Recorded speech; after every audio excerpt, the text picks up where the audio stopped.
Good evening friends. Today we are going to discuss an interesting topic of Vagino resectoscopic surgery done for Mullerian anomaly U2bC1V1. We'll discuss each part in detail afterwards. But before that, let's see what is a Mullerian anomaly. A Mullerian anomaly is a congenital condition where the female reproductive organs, primarily the uterus, fallopian tubes, cervix and upper vagina, develop abnormally. It occurs when the embryonic Mullerian ducts fail to properly grow, fuse, dissolve during fetal development. During the process of embryogenesis, there are three steps: formation, fusion and resorption. Any problem during these three stages, like in formation, it may result into aplastic or hemiuterus. If there is a problem in fusion, it results in diadelphous or bicorporeal uterus. If there is a failure of resorption, it results into a septate uterus. Always in a Mullerian anomaly, it is associated with a urinary tract anomalies around in 30 to 50% of the patient. And the most common is renal agenesis. Others are multicystic dysplastic kidney, duplex collecting system, horseshoe kidney. Also, vertebral anomalies are found in up to 29% of the patients. Wedge shape or fused vertebral bodies, spina bifida.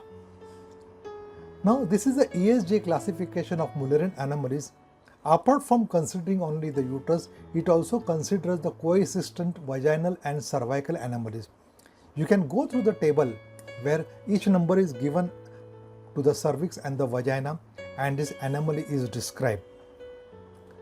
Our cases of U2bC1V1, that is complete septate uterus, septate cervix, non-obstructing longitudinal vaginal septum.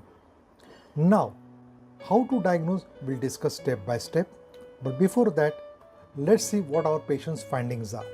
Our 3D transvaginal sonography revealed a flat fundus, no fundal indentation. There are various criteria in ESG about to differentiate between the bicornuate and a septate uterus. However, whenever you do a first sonography, you should see the fundal external contour. However, in a 3D transvaginal sonography, there was no fundal indentation. You can see this figure. An important fact to be noted: a uterine septum is always V-shaped, while a cervical septum always appears inverted V-shape. That is, it is thick at the level of external or cervical septum. So there is no fundal indentation. However, the fundus is flat. However, a laparoscopy was done on this patient 3 months back, which shows a minimal fundal indentation. However, we are confident about the laparoscopy that patient had a single uterus, and also the 3D transvaginal sonography showed no fundal indentation. So let's see how we proceed. Initially, we did a good vaginoscopy. A vaginoscopy was done by occluding the external labial folds, and in this vaginoscopy you could see two cervical openings, right and left, and a stretched vaginal septum. Remember, if the vagina is distended properly, the septum is distended and your procedure becomes very easy. So it is very important to do a good vaginoscopy.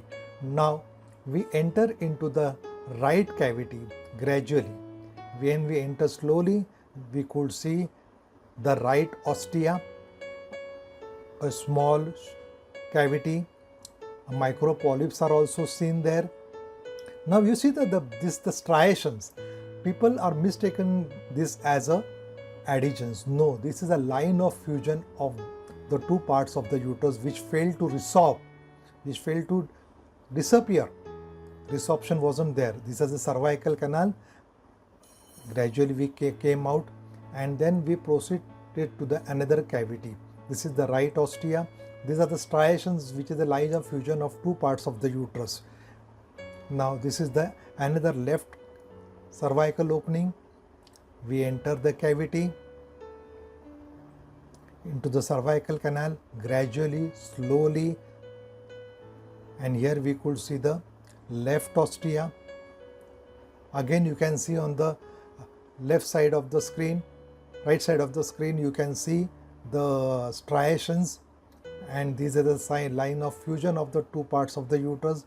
We failed to resorb. resolved, and gradually we came out.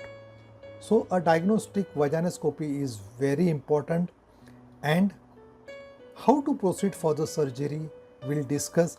We'll talk about the vaginal septum in our part 2 video. How to diagnose vaginal septum, what are the implications, and how to do a good surgery. More important, how to diagnose whether it's a single cervix or a septate cervix. Thank you.